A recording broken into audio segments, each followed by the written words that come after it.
Raazi tells the story of a Kashmiri Muslim girl who agrees to spy for India, venturing into Pakistan before the breakout of hostilities in 1971 to fulfill her patriotic duty to her nation. It is a mission fraught with risks, but as Sehmat is to discover will come at a huge personal cost.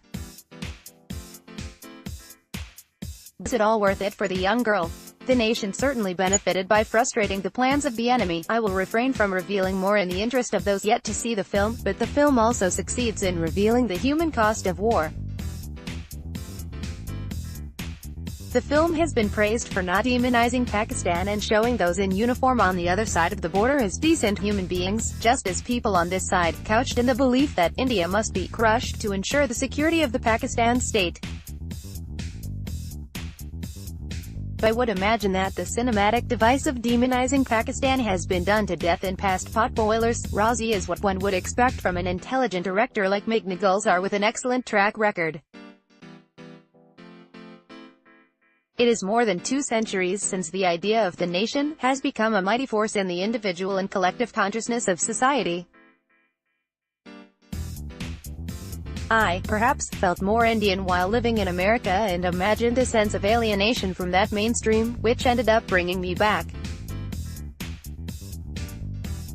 Before me, yes me, oh the ego, there was the idea of Indian nationalism which became a mass movement that overthrew the British Raj. There was also Pakistani nationalism, which quickly evolved during World War II to give birth to the Pakistan state 2 years late. Benedict Anderson's Imagined Communities gives a good argument of the conditions favorable for the rise of nationalism in both India and Pakistan, and even Bangladesh, satisfied much of it. Given that nationalism helped India overthrow the British yoke, I would welcome it.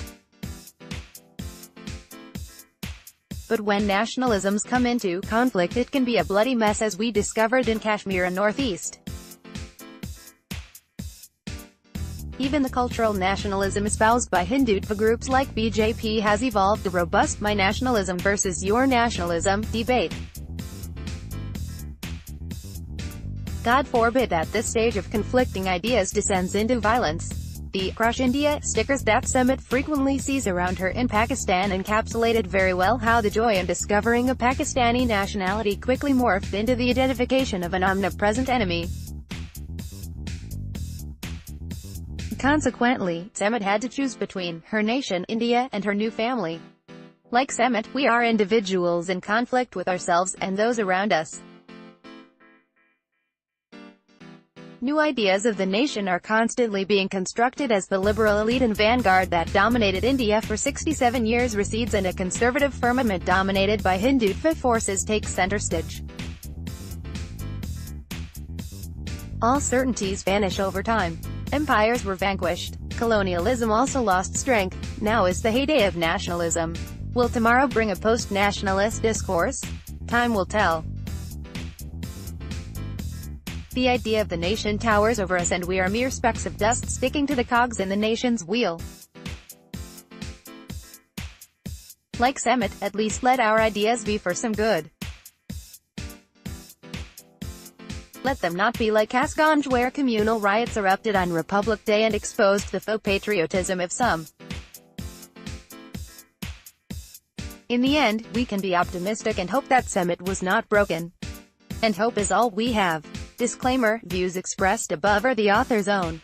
From around the web, more from the Times of India, recommended by Columbia.